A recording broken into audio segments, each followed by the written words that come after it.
ओम नमो भगवते वासुदेवाय। ओम नमो भगवते वासुदेवाय। ओम नमो भगवते वासुदेवाय। नारायणं नमस्कृत्य नरं चैव नरोत्तमं देवीं सरस्वतीं व्यासं ततो जयमुदीरयेत्। नष्टप्रायेषु भद्रेषु नित्यं भागवत सेवया भगवती उत्तमश्लोके भक्तिर्भवति नैष्टिकी। ओम अज्ञानतिमिरान्धस्य ज्ञानाञ्जनशलाकया चक्षुरुन्मिलितं येन तस्मै श्रीगुरवे नमः। नमो विष्णुपादाय कृष्णप्रेष्ठाय भूतले श्रीमते भक्तिवेदान्तस्वामिनिति नामिने। नमस्ते सारस्वती देवे गौरवाणी प्रचारिणे निर्विशेषशून्यवादी पाश्चात्यदेशतारिणे। जय श्री कृष्ण चैतन्य प्रभु नित्यानंद श्री अद्वैत गदाधर शिवासादि गौरभक्तवृंद। हरे कृष्ण कृष्ण कृष्ण हरे हरे। हरे राम राम राम हरे हरे।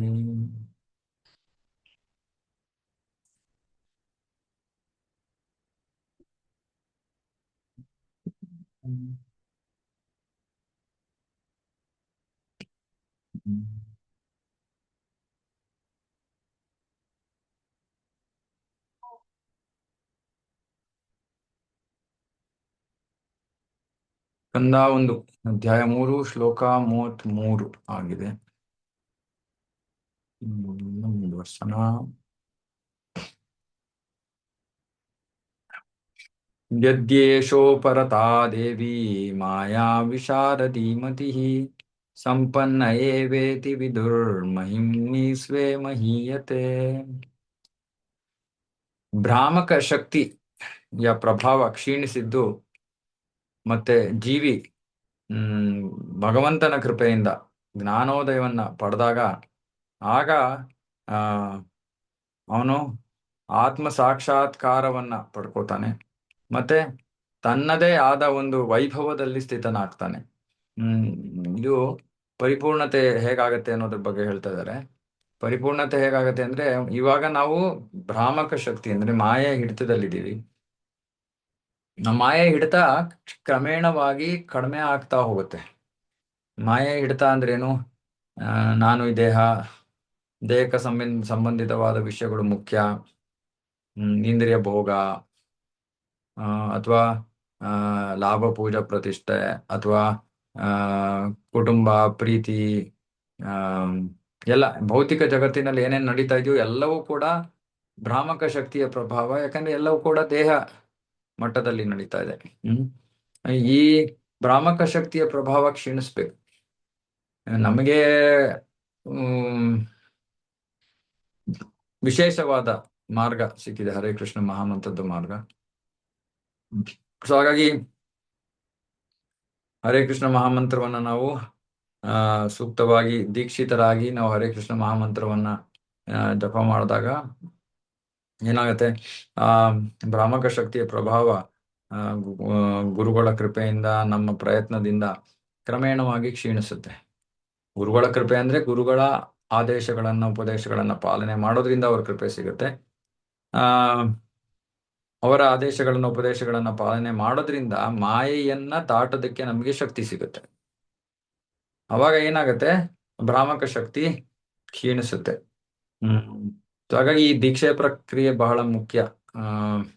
ಅಧಿಕೃತವಾದ ಪರಂಪರೆಯಲ್ಲಿ ದೀಕ್ಷೆಯನ್ನ ಪಡ್ಕೋಬೇಕು. ಅಧಿಕೃತವಾದ ಗುರುಗಳು, ಸಾಮಾನ್ಯವಾಗಿ ಗುರುಗಳು ಅಂದ್ರೆ ಗುರುಗಳು ಉಪಸ್ಥಿತರಿರ್ತಾರೆ. ಅಂದ್ರೆ ಈ ಭೌತಿಕ ಜಗತ್ತಿನಲ್ಲಿ ನಮ್ಮ ಭಾಷೆಯಲ್ಲಿ ಹೇಳ್ಬೇಕು ಅಂದ್ರೆ ಜೀವಂತವಾಗಿ ಇಲ್ಲಿರ್ತಾರೆ. ಅಂದ್ರೆ ಯಾರು ಇಲ್ಲದೆ ಇರೋರಿಂದ ನಾವು ದೀಕ್ಷೆ ತಗೋಬಾರ್ದು. ಅದರಿಂದ ಏನು ಪ್ರಯೋಜನ ಆಗಲ್ಲ. ಸೊ ಹಾಗಾಗಿ ಈ ರೀತಿ ನಾವು ಸೂಕ್ತವಾದ ವಿಧಾನದ ಮುಖೇನ ದೀಕ್ಷೆಯನ್ನು ತಗೊಂಡು ನಾವು ಭಕ್ತಿಯನ್ನ ಕಟ್ಟುನಿಟ್ಟಾಗಿ ಮಾಡಿದ್ರೆ, ಗಂಭೀರವಾಗಿ ಮಾಡಿದ್ರೆ ಭ್ರಾಮಕ ಶಕ್ತಿಯ ಪ್ರಭಾವ ಕ್ಷೀಣಿಸುತ್ತೆ. ಭಕ್ತಿ ಮಾಡ್ತಾ ಮಾಡ್ತಾ ವಾಸುದೇವೇ ಭಗವತಿ ಭಕ್ತಿ ಯೋಗ ಪ್ರಯೋಜಿತ ಜನಯತಿ ಆಶು ವೈರಾಗ್ಯಂ ಜ್ಞಾನಂ. ಸೊ ಜ್ಞಾನ ಭಗವಂತನ ಕೃಪೆಯಿಂದ ನಾವು ಜ್ಞಾನವನ್ನ ಪಡ್ಕೋತೀವಿ. ಇವಾಗ ಈ ಜ್ಞಾನವನ್ನ ಪಡ್ಕೊಳ್ಳೋಕೆ 2 ವಿಧಾನ ಇದೆ. ಒಂದು, ನಾವೇ ಓದೋದು. ಉದಾಹರಣೆಗೆ ಪ್ರಭುಪಾದರ ಪುಸ್ತಕಗಳನ್ನ ಓದ್ತೀವಿ, ಜ್ಞಾನವನ್ನು ಪಡ್ಕೊಳ್ಳೋಕೆ ಪ್ರಯತ್ನ ಮಾಡ್ತಾ ಇದೀವಿ, ಅಥವಾ ಈ ರೀತಿ ಸತ್ಸಂಗಗಳಲ್ಲಿ ಭಾಗವಹಿಸಿ ಜ್ಞಾನವನ್ನು ಪಡ್ಕೊಳ್ಳೋಕೆ ಪ್ರಯತ್ನ ಮಾಡ್ತಾ ಇದೀವಿ. ಇದು ಒಂದು ಮಾರ್ಗ.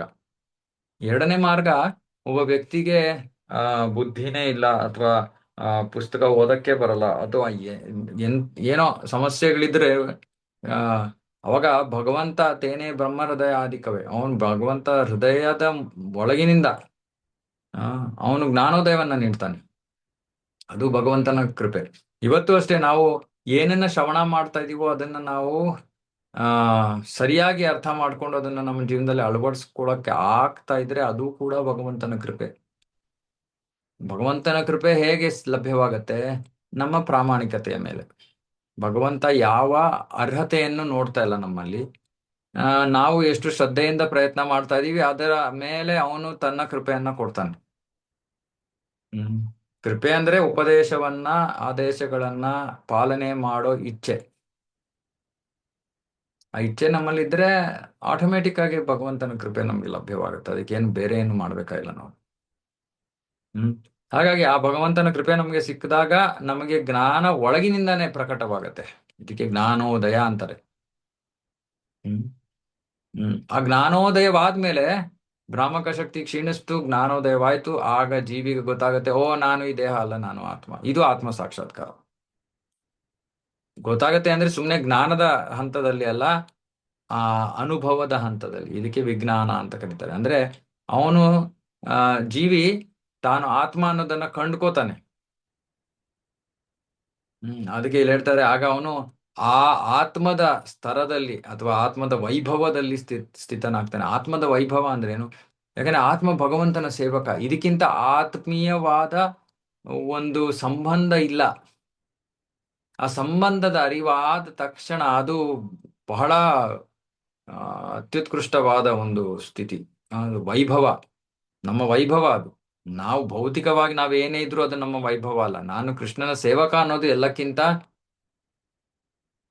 ಮಹಾ ವಿಷಯ, ದೊಡ್ಡ ವಿಷಯ, ಹಾಡು ಹೊಗಳೋ ಅಂತ ವಿಷಯ. ಹಾಗಾಗಿ ಆ ಆತ್ಮದ ಸ್ತರದಲ್ಲಿ ಅವನು ಸ್ಥಿತನಾಗ್ತಾನೆ. ಇದು ಆತ್ಮ ಸಾಕ್ಷಾತ್ಕಾರ. ಪ್ರಭುಪಾದರು ಭಾವಾರ್ಥದಲ್ಲಿ ಬರೀತಾ ಇದ್ದಾರೆ, ಭಗವಂತ ಪರಾತ್ಪರ. ಅವನು ಈ ಭೌತಿಕ ಜಗತ್ತಿಗೆ ಸೇರಿದವನಲ್ಲ. ಹಾಗಾಗಿ ಅವನ ಎಲ್ಲಾ ರೂಪಗಳು, ನಾಮಗಳು, ಲೀಲೆಗಳು, ಗುಣಗಳು, ಅವನ ಸಹವರ್ತಿಗಳು, ಸಹಯೋಗಿಗಳು, ಅವನ ಶಕ್ತಿಗಳು ಎಲ್ಲವೂ ಕೂಡ ಅವನಿಗೆ ಸಮ. ಅಂದ್ರೆ ಅವನಿಂದ ಬೇರೆ ಅಲ್ಲ. ಅವನಿಗೆ ಅವನೇ ಅವು ಅಂತ ಹೇಳ್ಬೋದು. ಅಂದ್ರೆ ಇವಾಗ ಭಗವಂತನ ನಾಮ ಅಭಿನ್ನ, ಭಗವಂತನ ಲೀಲೆ ಭಗವಂತನಿಗೆ ಅಭಿನ್ನ, ಭಗವಂತನ ಗುಣಗಳು ಭಗವಂತನಿಗೆ ಅಭಿನ್ನ. ಯಾಕೆಂದ್ರೆ ಇದು ಇದಕ್ಕೆ ಇಂಗ್ಲಿಷಲ್ಲಿ ಆಬ್ಸಲ್ಯೂಟ್ ಅಂತಾರೆ. ಇದು ಆಬ್ಸಲ್ಯೂಟ್ ಅಂದ್ರೆ ಪರಾತ್ಪರ ಅಂತ, ಅಥವಾ ಅದ್ವಯ ಅಂತ ಹೇಳ್ಬೋದು. ಅದ್ವಯ ತತ್ವ. ಅದ್ವಯ ಅಂದ್ರೆ ಭಗವಂತನ ನಾಮಕ್ಕೂ ಭಗವಂತನ ರೂಪಕ್ಕೂ ವ್ಯತ್ಯಾಸ ಇಲ್ಲ. ಇವಾಗ ನಮ್ಮ ನಾಮಕ್ಕೂ ನಮ್ಮ ರೂಪಕ್ಕೂ ವ್ಯತ್ಯಾಸ ಇದೆ. ಆದ್ರೆ ಭಗವಂತನ ನಾಮ ಭಗವಂತನ ರೂಪಕ್ಕೆ ವ್ಯತ್ಯಾಸ ಇಲ್ಲ. ಅಂದ್ರೆ ಎಲ್ಲವೂ ಎಲ್ಲ ನಾಮ ರೂಪದ ತರ ಕೆಲಸ ಮಾಡ್ಬೋದು, ಲೀಲೆ ರೂಪದ ತರ ಕೆಲಸ ಮಾಡ್ಬೋದು, ಲೀಲೆ ನಾಮದ ತರ ಕೆಲಸ ಮಾಡ್ಬೋದು. ಯಾಕಂದ್ರೆ ಎಲ್ಲವೂ ಅಲೌಕಿಕ. ಇದು ನಮ್ಗೆ ಇವಾಗ ಅಷ್ಟು ಚೆನ್ನಾಗಿ ನಮ್ಗೆ ತಾರ್ಕಿಕವಾಗಿ ಅರ್ಥ ಆಗಲ್ಲ. ಅಂದ್ರೆ ತರ್ಕದ ಆಧಾರದ ಮೇಲೆ ನಮ್ಗೆ ಅರ್ಥ ಆಗಲ್ಲ. ಇದು ಹೇಗೆ ನಾಮ ರೂಪ ಎಲ್ಲ ಒಂದೇ ತರ ಕೆಲಸ ಮಾಡುತ್ತೆ. ಆದ್ರೆ ಇದು ಭಗವಂತ. ಭಗವಂತನ ಸಂಬಂಧಿತವಾದದ್ದು ಎಲ್ಲವೂ ಕೂಡ ಅಚಿಂತ್ಯ. ಸೊ ನಾವು ಇದನ್ನ ಸುಮ್ಮನೆ ಸ್ವೀಕಾರ ಮಾಡ್ಬೇಕು. ಇವತ್ತು ನಮಗೆ ಅದಕ್ಕೆ ತಾರ್ಕಿಕವಾಗಿ ಅಥವಾ ನಮಗೆ ಅದರ ಅನುಭವ ಆಗ್ತಾ ಇಲ್ಲ. ಆದ್ರೆ ನಾವು ಭಕ್ತಿಯಲ್ಲಿ ಪ್ರಗತಿ ಸಾಧಿಸಿದಾಗ ನಮ್ಗೆ ಗೊತ್ತಾಗತ್ತೆ, ಓ ಕೃಷ್ಣನ ನಾಮ ಕೃಷ್ಣ ಬೇರೆ ಅಲ್ಲ ಅನ್ನೋದು ಗೊತ್ತಾಗತ್ತೆ, ನಮ್ಗೆ ಅನುಭವಕ್ಕೆ ಬರುತ್ತೆ. ಅಲ್ಲಿ ತನಕ ಇದನ್ನ ನಾವು ಶ್ರದ್ಧೆಯಿಂದ ಸ್ವೀಕಾರ ಮಾಡ್ಬೇಕು. ಆಚಾರ್ಯರು ಹೇಳ್ತಾ ಇದ್ದಾರೆ ಇದು ಬೇರೆ ಅಲ್ವಂತೆ. ಒಂದ್ ರೀತಿಯಲ್ಲಿ ಅರ್ಥ ಮಾಡ್ಕೊಳ್ಳೋದು, ಎರಡೂ ಆಧ್ಯಾತ್ಮಿಕ, ಹಾಗಾಗಿ ಗುಣಲಕ್ಷಣಗಳು ಒಂದೇ ಅನ್ನೋ ರೀತಿಯಲ್ಲಿ ಅರ್ಥ ಮಾಡ್ಕೋಬಹುದು. ಆದ್ರೆ ತತ್ವ ಇದಕ್ಕಿಂತ ಆಳವಾದದ್ದು. ಅಂದ್ರೆ ಸುಮ್ನೆ ನಮಗೆ ತರ್ಕಕ್ಕೆ ನಮ್ಗೆ ತಾರ್ಕಿಕವಾಗಿ ಅರ್ಥ ಮಾಡ್ಕೊಳಕ್ಕೆ ನಾವು ಯೋಚನೆ ಮಾಡ್ಬೋದು, ನಾಮನೂ ಆಧ್ಯಾತ್ಮಿಕ, ರೂಪನೂ ಆಧ್ಯಾತ್ಮಿಕ, ಹಾಗಾಗಿ ಅದರಲ್ಲಿ ಏನು ಭಿನ್ನತೆ ಇಲ್ಲ ಅಂತ. ಇಲ್ಲ ಅಂದ್ರೆ ಸುಮ್ನೆ ಇದನ್ನ ಸ್ವೀಕಾರ ಮಾಡ್ಬೇಕು ನಾವು. ಭಿನ್ನತೆ ಇಲ್ಲ, ಹೇಗಿಲ್ಲ ಸದ್ಯಕ್ಕೆ ನಮ್ಗೆ ಅರ್ಥ ಆಗಲ್ಲ. ಮತ್ತೆ ಅವನ ಅಲೌಕಿಕ ಶಕ್ತಿ, ಅವನ ಸರ್ವಶಕ್ತ. ಅವನ ಶಕ್ತಿಯ ಪ್ರಕಾರ ಅದು ನಡೆಯುತ್ತೆ, ಅವನ ಇಚ್ಛೆಯ ಪ್ರಕಾರ ನಡೆಯುತ್ತೆ. ಅದೇ ಒಂದೇ ಶಕ್ತಿ ಅವನ ಹತ್ರ ಇರೋದು. ಅದೇ ಶಕ್ತಿ ಬಹಿರಂಗವಾಗಿ ಕೆಲಸ ಮಾಡುತ್ತೆ, ಅಂತರಂಗವಾಗಿ ಕೆಲಸ ಮಾಡುತ್ತೆ, ತಟಸ್ಥವಾಗಿ ಕೆಲಸ ಮಾಡುತ್ತೆ. ಮತ್ತೆ ಅವನು ಈ ಯಾವ ಶಕ್ತಿಯಿಂದಲೂ ಬೇರೆ ಶಕ್ತಿಯ ಕಾರ್ಯವನ್ನು ಮಾಡಬಹುದು. ಅವನಿಗೆ ಯಾವ ರಿಸ್ಟ್ರಿಕ್ಷನ್ ಇಲ್ಲ. ಓ ಕೃಷ್ಣ ಬಹಿರಂಗ ಶಕ್ತಿಯಿಂದ ಬಹಿರಂಗ ಶಕ್ತಿಯ ಕಾರ್ಯಗಳೇ ಮಾಡಬೇಕು. ಇಲ್ಲ, ಅದು ಕೃಷ್ಣನ್ಗೆ ಆತರ ಯಾವ ರಿಸ್ಟ್ರಿಕ್ಷನ್ ಇಲ್ಲ. ಅವನು ಬಹಿರಂಗ ಶಕ್ತಿಯಲ್ಲಿ ಈ ಅಂತರಂಗ ಶಕ್ತಿಯನ್ನ ಕಾರ್ಯವನ್ನು ಮಾಡ್ಬೋದು. ಅವನ ಇಷ್ಟ ಅದು. ಹ್ಮ್ ಹಾಗಾಗಿ ಈ ಬಹಿರಂಗ ಶಕ್ತಿಯನ್ನು ಅವನು ಅಂತರಂಗವಾಗಿ ಪರಿವರ್ತಿಸ್ಬಿಡ್ತಾನೆ ತನ್ನ ಇಚ್ಛೆ ಪ್ರಕಾರ. ಯಾವಾಗ ಒಬ್ಬ ಜೀವಿ ಈ ದೇಹ ಅನ್ನೋ ಒಂದು ಮನೋಭಾವದಿಂದ ಹೊರಗಡೆ ಬಂದು ಅವನ ಸೇವಕನಾಗಿ ಸೇವೆ ಮಾಡ್ತಿರುವಾಗ, ಅದೇ ಬಹಿರಂಗ ಶಕ್ತಿ ಅಂತರಂಗ ಶಕ್ತಿಯಾಗಿ ಆ ಭಕ್ತರಿಗೆ ಆ ಆಧ್ಯಾತ್ಮಿಕ ಧಾಮಕ್ಕೆ ಹೋಗೋದಕ್ಕೆ ಸಹಾಯಕವಾಗಿ ಹೋಗುತ್ತೆ. ಬಹಿರಂಗ ಶಕ್ತಿ ಸ್ವಲ್ಪ ಅಡೆತಡೆಯನ್ನ ಹಾಕುವಂತ ಶಕ್ತಿ ಭಕ್ತಿಯ ಪಥದಲ್ಲಿ. ಆದರೆ ಯಾವಾಗ ಈ ಭಕ್ತ ಇಂಥ ಹಂತವನ್ನ ತಲುಪಿಡ್ತಾನೋ ಅವಾಗ ಅದೇ ಆ ಬಹಿರಂಗ ಶಕ್ತಿ ಅಂತರಂಗ ಶಕ್ತಿ ಆ ಕೆಲಸ ಮಾಡ್ಬಿಡುತ್ತೆ. ಹ್ಮ್ ಅಂದ್ರೆ ಯಾವ ಶಕ್ತಿ ಜೀವಿಗೆ ಭ್ರಮೆಯನ್ನ ಭ್ರಮೆಯಲ್ಲ ಇರಿಸೋದಕ್ಕೆ ಕೆಲಸ ಮಾಡ್ತಾ ಇದೆಯೋ, ಭಗವಂತನ ಇಚ್ಛೆಯಿಂದ ಅದು ಕಡಿಮೆ ಆಗಿ ಆ ಅದು ಆ ಅಂತರಂಗ ಶಕ್ತಿ ಆಗ್ಬಿಡುತ್ತೆ. ಹ್ಮ್ ಹ್ಮ್ ಇದಕ್ಕೆ ಇದು ಎಷ್ಟರ ಮಟ್ಟಿಗೆ ಕ್ಷೀಣಿಸುತ್ತೆ ಅಂತ ಪ್ರಭುಪಾದರು ಬರ್ತಾರೆ. ತುಂಬಾ ಅದ್ಭುತವಾದ ಭಾವಾರ್ಥ ಇದು. ಅವ್ರು ಹೇಳ್ತಾ ಇದಾರೆ, ಒಬ್ಬ ಜೀವಿಯ ಬದ್ಧ ಜೀವಿಯ ಪ್ರಾಯಶ್ಚಿತ್ತ ಮತ್ತೆ ತಪಶ್ಚರ್ಯ. ಇದನ್ನ ಸ್ವಲ್ಪ ವಿವರಿಸ್ತೀನಿ. ಹ್ಮ್ ಒಬ್ಬ ಜೀವಿಯ ಪ್ರಾಯಶ್ಚಿತ್ತ ಮತ್ತೆ ತಪಶ್ಚರ್ಯೆಯ ಪ್ರಕಾರವಾಗಿ ಆ ಭ್ರಾಮಕ ಶಕ್ತಿಯ ಪ್ರಭಾವ ನಮ್ಮ ಮೇಲೆ ಕ್ಷೀಣಿಸುತ್ತೆ. ಪ್ರಾಯಶ್ಚಿತ್ತ ಇದು ತುಂಬಾ ಮುಖ್ಯ. ಇದು ಯಾವ ವಿಷಯದ ಪ್ರಾಯಶ್ಚಿತ್ತ ಇದು? ಅಯ್ಯೋ, ಜನ್ಮ ಜನ್ಮಾಂತರಗಳಿಂದ ನಾನು ಕೃಷ್ಣನ ಸೇವಕನಾಗದೆ ಇಂದ್ರಿಯ ಭೋಗದಲ್ಲಿ ತೊಡಗಿದ್ನಲ್ಲ ಅನ್ನೋ ವಿಷಯದ ಪ್ರಾಯಶ್ಚಿತ್ತ. ಈ ಪ್ರಾಯಶ್ಚಿತ್ತವನ್ನ ನಾವು ಹೇಗೆ ನಾವು ಸತತವಾಗಿ ಈ ಪ್ರಾಯಶ್ಚಿತ್ತವನ್ನ ಮಾಡೋದಕ್ಕೆ ನಮಗೆ ಭಗವಂತ ಒಂದು ಅನುಕೂಲವನ್ನ ಮಾಡಿಕೊಡ್ತಾನೆ. ಏನದು? ನಮ್ಮ ಜೀವನದಲ್ಲಿ ಕಷ್ಟಗಳು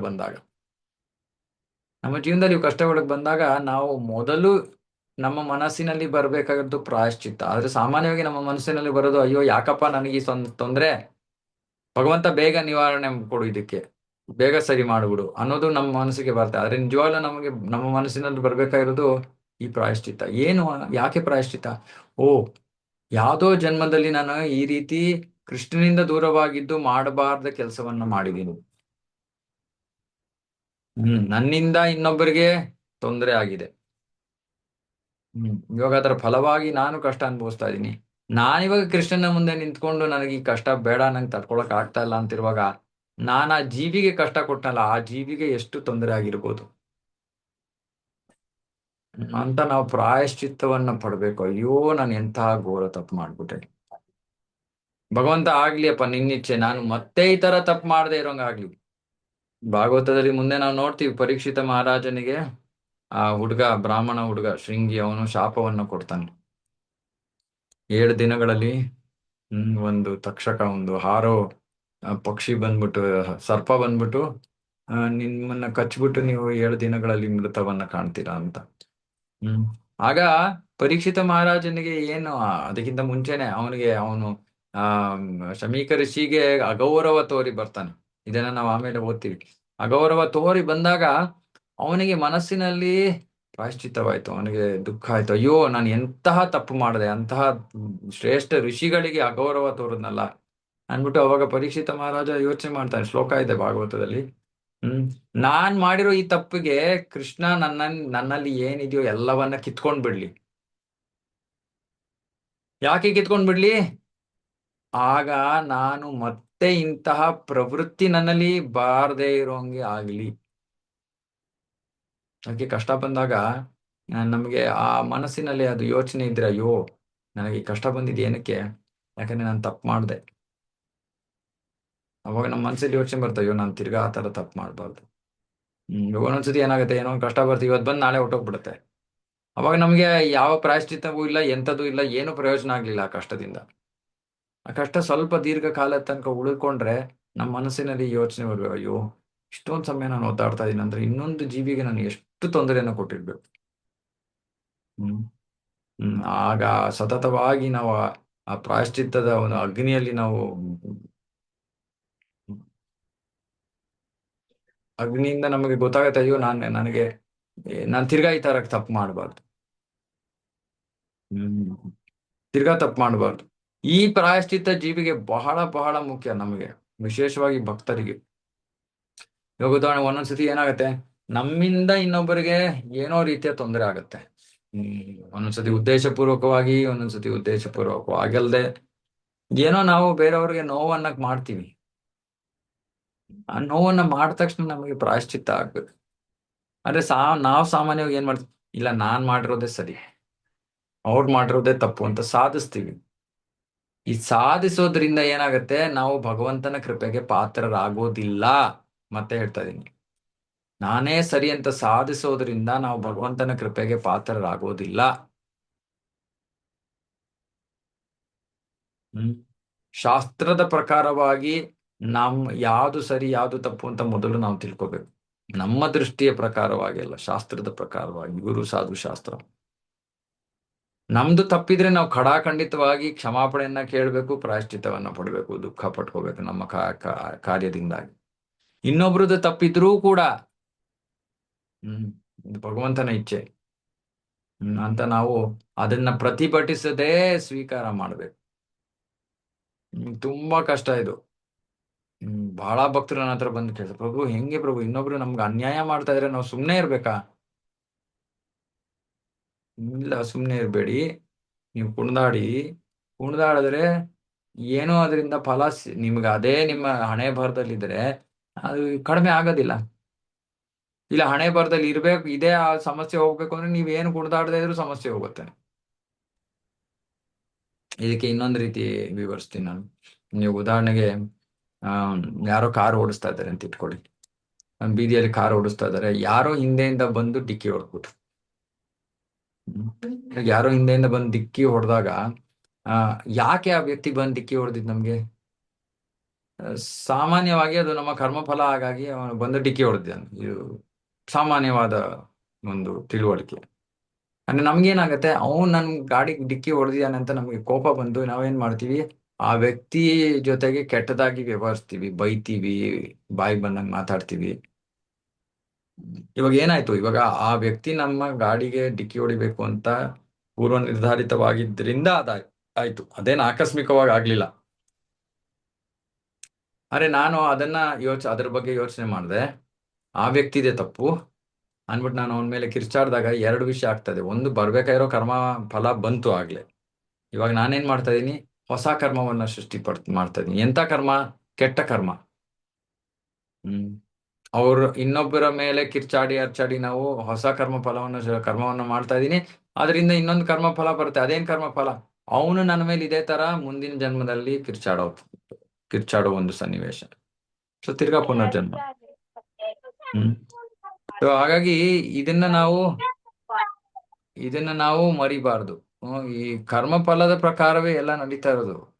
ನಾವು ಸುಮ್ನೆ ಅಷ್ಟೊಂದು ಎಗರಾಡೋ ಅವಶ್ಯಕತೆ ಇಲ್ಲ.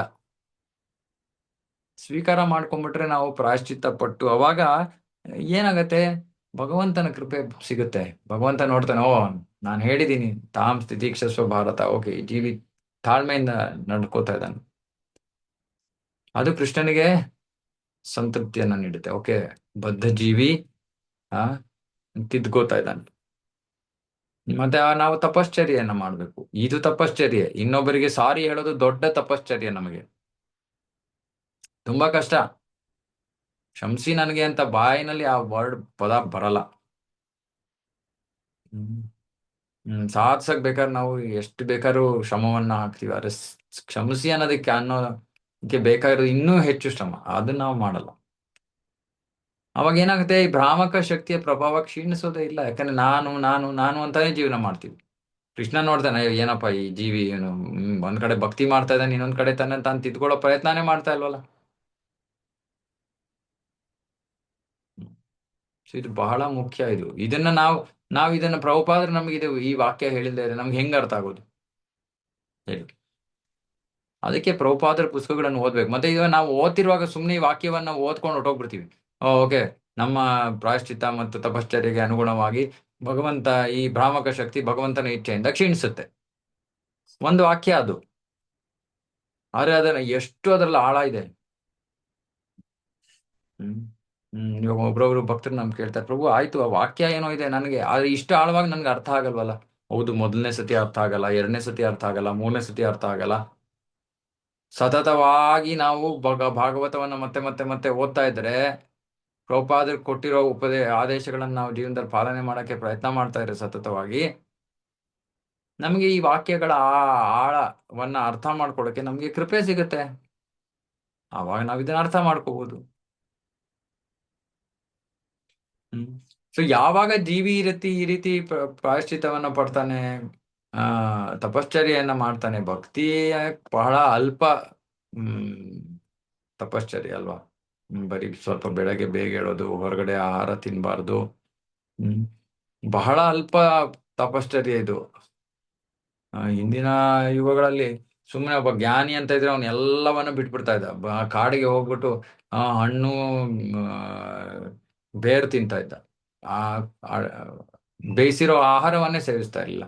ನಮ್ಗೆ ಆ ಥರ ಎಲ್ಲ ಏನು ಸಮಸ್ಯೆ ಇಲ್ಲ. ಸುಮ್ಮನೆ ನಮಗೆ ಹಾನಿಕರವಾಗಿರುವಂತ ಈರುಳ್ಳಿ ಬೆಳ್ಳುಳ್ಳಿ ಮಾಂಸವನ್ನ ಬಿಟ್ಟು ನಾವು ಭಗವಂತನಿಗೆ ಏನು ಬೇಕಾದ್ರೂ ಅರ್ಪಿಸಿ ನಾವು ಸ್ವೀಕಾರ ಮಾಡ್ಬೋದು. ಸೊ ಹಾಗಾಗಿ ಇದು ಅಲ್ಪ ತಪಶ್ಚರ್ಯೆ ನಾವು ಮಾಡ್ತಾ ಇರೋದು. ಒಂದು ಏಕಾದಶಿ ಮಾಡೋದು ಬಹಳ ಅಲ್ಪ ತಪಶ್ಚರ್ಯೆ. ಅವಾಗ ಅದೇ ಶಕ್ತಿ, ಆ ಬಹಿರಂಗ ಶಕ್ತಿ ಆ ಆ ಜೀವಿ ಪರಿಶುದ್ಧವಾಗೋದಕ್ಕೆ ಸಹಾಯಕಳಾಗ್ತಾಳೆ. ಮತ್ತೆ ಆ ಜೀವಿ ಅವಾಗ ಆತ್ಮ ಸಾಕ್ಷಾತ್ಕಾರದ ಪಥದಲ್ಲಿ ಪ್ರಗತಿಯನ್ನು ಸಾಧಿಸ್ತಾನೆ. ಪ್ರಭುಪಾದ ಇದಕ್ಕೆ ವಿದ್ಯುತ್ ಶಕ್ತಿ ಬಗ್ಗೆ ಹೇಳ್ತಾರೆ, ಎಲೆಕ್ಟ್ರಿಕಲ್ ಎನರ್ಜಿ. ಆ ಎಲೆಕ್ಟ್ರಿಕಲ್ ಎನರ್ಜಿನ ನಾವು ಎರಡ್ ತರ ಉಪಯೋಗಿಸ್ಬೋದು. ಒಂದು, ಸೆಕೆ ಆಗ್ತಾ ಇದ್ರೆ AC ಇದೆ, ತಣ್ಣಕ್ಕಾಗತ್ತೆ. ಮತ್ತೆ ಚಳಿ ಇದ್ರೆ ಹೀಟಿಂಗ್ ಆಗತ್ತೆ. ಒಂದೇ ಶಕ್ತಿ ಎರಡ್ ತರ ಕೆಲಸ ಮಾಡ್ಬೋದು. ಅದೇ ರೀತಿ ಬಹಿರಂಗ ಶಕ್ತಿ ಇವಾಗ ಜೀವಿಯನ್ನ ದಿಗ್ಭ್ರಮೆಗೊಳಿಸ್ತಾ ಇದೆ, ಜನನ ಮರಣ ಚಕ್ರದಲ್ಲಿ ಸಿಲುಕಿಸ್ತಾ ಇದೆ. ಆದ್ರೆ ಅದೇ ಬಹಿರಂಗ ಶಕ್ತಿ ಭಗವಂತನ ಇಚ್ಛೆಯಿಂದ ಅಂತರಂಗ ಶಕ್ತಿಯಾಗಿ ಕೆಲಸ ಮಾಡಿ ಆ ಜೀವಿಗೆ ಶಾಶ್ವತ ಜೀವನಕ್ಕೆ ದಾರಿ ಮಾಡಿಕೊಡುತ್ತೆ. ಹೀಗಾದಾಗ ನಾವು ನಮ್ಮ ಸ್ವರೂಪ ಸ್ಥಿತಿಗೆ ಬರ್ತೀವಿ. ಇದು ನಮ್ಮ ಸ್ವರೂಪ ಸ್ಥಿತಿ. ಏನು ಸ್ವರೂಪ ಸ್ಥಿತಿ? ಜೀವೇರ ಸ್ವರೂಪ ಹೋಯ್ ಕೃಷ್ಣೇರ ನಿತ್ಯ ದಾಸ್. ಕೃಷ್ಣನ ನಿತ್ಯ ದಾಸರಾಗಿ ನಾವು ಸ್ಥಿತರಾಗೋದು ನಮ್ಮ ಸ್ವರೂಪ ಸ್ಥಿತಿ, ನಿಜವಾದ ಸ್ಥಿತಿ, ನಿಜವಾದ ಸ್ವಭಾವ. ಆಗ ನಾವು ಶಾಶ್ವತವಾದ ಅಲೌಕಿಕ ಜೀವನವನ್ನ ಆನಂದಿಸ್ತೀವಿ. ಭೌತಿಕ ಆನಂದವನ್ನಾದ್ರೂ ನಾವು ಬಯಸ್ಬೋದು, ಆಧ್ಯಾತ್ಮಿಕ ಆನಂದವನ್ನಾದ್ರೂ ಬಯಸ್ಬೋದು, ನಮಗೆ ಬಿಟ್ಟರು. ಭೌತಿಕ ಆನಂದ ಬೇಕು ಅಂದ್ರೆ ಆಧ್ಯಾತ್ಮಿಕ ಆನಂದ ಸಿಗಲ್ಲ. ಇದು ಅಥವಾ ಅದು ನಮಗಿರೋದು ಆಪ್ಷನ್. ಸೊ ಇದು ಬಹಳ ಮುಖ್ಯವಾದದ್ದು. ದಯವಿಟ್ಟು ಇದನ್ನ ನೆನ್ಪಿಟ್ಕೊಳ್ಳಿ. ಈ ಪ್ರಾಯಶ್ಚಿತ್ತ ಜೀವನದಲ್ಲಿ ಕಷ್ಟ ಬಂದ್ರೆ ಕೃಷ್ಣನ್ ಮುಂದೆ ನಿಂತ್ಕೊಂಡು ಪ್ರಶ್ನೆ ಮಾಡ್ಬಿಡಿ, ಕೃಷ್ಣ ನನ್ಗೆ ಯಾಕಪ್ಪ ಕಷ್ಟ ಕೊಡ್ತಾ ಇದೆಯಾ? ಅಥವಾ ಪ್ರಾರ್ಥನೆ ಮಾಡ್ತೀವಿ, ದಯವಿಟ್ಟು ನನ್ನ ಕಷ್ಟ ತಗೊಂಡ್ಬಿಡಪ್ಪ, ನಂಗೆ ತಡ್ಕೊಳಕ್ ಆಗ್ತಾ ಇಲ್ಲ. ಇದು ಮಾಡಬಾರ್ದು. ಯಾಕಂದ್ರೆ ಅದರ ಉದ್ದೇಶವೇ ನಾವು ಹಾಳಾಗೋಗುತ್ತೆ. ಉದ್ದೇಶ ನಾವು ತಿದ್ದುಕೋಬೇಕು, ನಾವು ಭಗವಂತನ ಧಾಮಕ್ಕೆ ಹೋಗ್ಬೇಕು. ಅದಕ್ಕೆ ಸಹಾಯ ಮಾಡುವಂತದ್ದು ಕಷ್ಟ ಜೀವನದಲ್ಲಿ ಕೃಷ್ಣನ ಕೃಪೆ ಅದು. ಸೊ ಇದ್ರ ಬಗ್ಗೆ ಸ್ವಲ್ಪ ಏನಾದ್ರು ಯಾರಿಗಾದ್ರು ಪ್ರಶ್ನೆ ಇದ್ರೆ ಹೇಳಿ. ಇದು ತುಂಬಾ ಮುಖ್ಯವಾದ ವಿಷಯ, ಯಾಕಂದ್ರೆ ಇದು ಸಾಮಾನ್ಯವಾಗಿ ಎಲ್ಲರೂ ಅನುಭವಿಸುವಂತದ್ದು. ನಾವು ಅಯ್ಯೋ ಆಗಲ್ಲ, ನಮ್ಗೆ ಆಗಲ್ಲ ಅಂತೀವಿ. ಆದ್ರೆ ನಮ್ಗೆ ಪ್ರಾಯಶ್ಚಿತ್ತದ ಯೋಚನೆ ಮನಸ್ಸಿಗೆ ಬರಲ್ಲ, ಪರಿಹಾರವಾಗಿ ಬೇಕಾದಷ್ಟು ಹುಡುಕ್ತಿವಿ.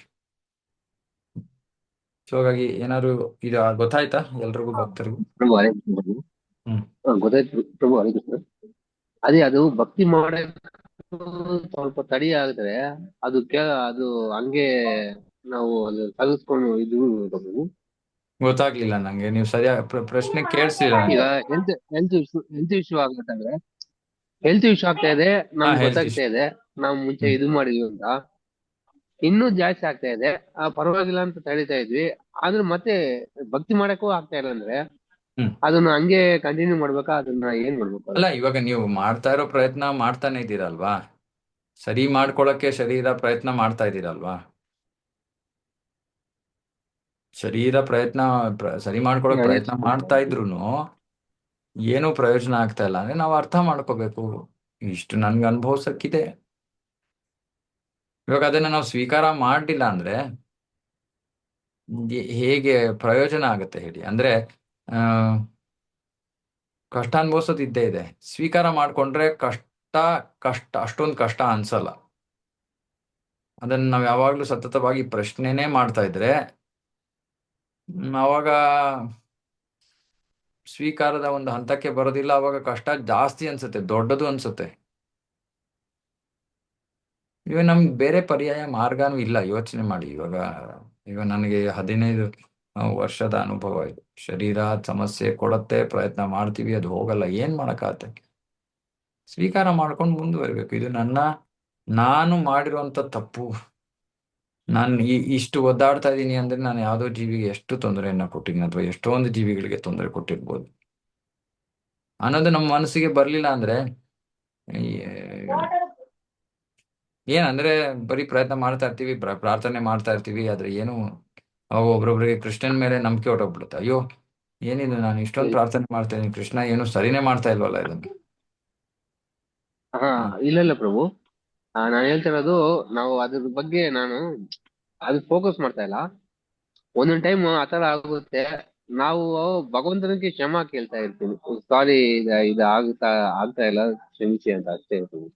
ಅಲ್ಲ, ಸೇವೆ ಅದು ತಗಸ್ಕೊಂತ ಇದೀವಿ ಕ್ಷಮಿಸಿಗಿಂತ, ನಾವು, ನಮ್ಗೆ ಗೊತ್ತಾಗ್ತಾ ಇದೆ ಈಗ. ಅದೇ ಸೇವೆ ಆಗ್ತಾ ಇಲ್ಲ ಕ್ಷಮಿಸಿ ಅನ್ನೋದಕ್ಕಿಂತ ಅದು ಒಳ್ಳೇದು. ಆದ್ರೆ ನಾನು ಮುಂಚೆ ತಪ್ಪು ಮಾಡಿದ್ದು ದಯವಿಟ್ಟು ಕ್ಷಮಿಸಿ ಅಂತಾನು ಕೇಳ್ಕೋಬೇಕು. ಆ ತಪ್ಪು ಮಾಡಿರೋ ಅರಿವು ನಮಗೆ ಹೆಚ್ಚು ಇರ್ಬೇಕು. ನನಗೆ ಇವಾಗ ಸೇವೆ ಮಾಡಕ್ ಆಗ್ತಾ ಇಲ್ಲ ಒಂದು, ಆದ್ರೆ ತಪ್ಪು ಮಾಡಿರೋದ್ರಿಂದ ನನಗೆ ಇವತ್ತು ಸೇವೆ ಮಾಡಕ್ ಆಗ್ತಾ ಇಲ್ಲ, ಹಾಗಾಗಿ ಮತ್ತೆ ತಪ್ಪು ಮಾಡಬಾರ್ದು.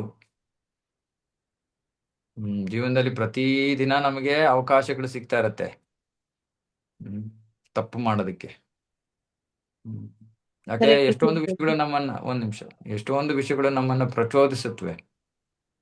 ಪ್ರಚೋದನೆ ಬಂದಾಗ ನಾವೇನ್ ಮಾಡ್ತೀವಿ? ನಮ್ಮ ಸ್ವಭಾವದ ಪ್ರಕಾರ ಪ್ರತಿಕ್ರಿಯಿಸ್ತೀವಿ. ಸ್ವಭಾವದ ಪ್ರಕಾರ ಪ್ರತಿಕ್ರಿಯಿಸಿದಾಗ ಅದು ಕರ್ಮ ಫಲವಾಗತ್ತೆ. ಯಾಕಂದ್ರೆ ನಮ್ಮ ಸ್ವಭಾವ ರಜೋಗುಣ ತಮೋಗುಣದಲ್ಲಿ ಇರುತ್ತೆ, ನಾವು ಸಂಪೂರ್ಣವಾಗಿ ಪರಿಶುದ್ಧರಾಗೋ ತನಕ. ಆಗ ನಾವು ಮತ್ತೆ ತಪ್ಪು ಮಾಡ್ತೀವಿ. ಸೊ ಈ ಪ್ರಾಯಶ್ಚಿತ್ತವನ್ನ ಮಾಡೋದ್ರಿಂದ ನಾನು ಮತ್ತೆ ತಪ್ಪು ಮಾಡಬಾರ್ದು ಅನ್ನೋ ಒಂದು ಮನೋಭಾವ ಬರುತ್ತೆ. ಸೇವೆ ಆಗ್ತಾ ಇಲ್ಲ ಕ್ಷಮಿಸಿ ಅನ್ನೋದು ಓಕೆ, ಅದರಿಂದ ನಾವು ಏನು ಬೇರೆ ಕಲ್ತ್ಕೋತಾ ಇಲ್ಲ, ತಿದ್ಕೋತಾ ಇಲ್ಲ ನಮ್ಮನ್ನ. ಹಾಗಾಗಿ ನಾನು ಹಿಂದೆ ಮಾಡಿರೋ ತಪ್ಪಿನ ಅರಿವು ಅದು ನಮ್ಮ ಮನಸ್ಸಿನಲ್ಲಿ ಬೇರೂರ್ಬೇಕು. ಅದು ತುಂಬಾ ಮುಖ್ಯ. ಅದು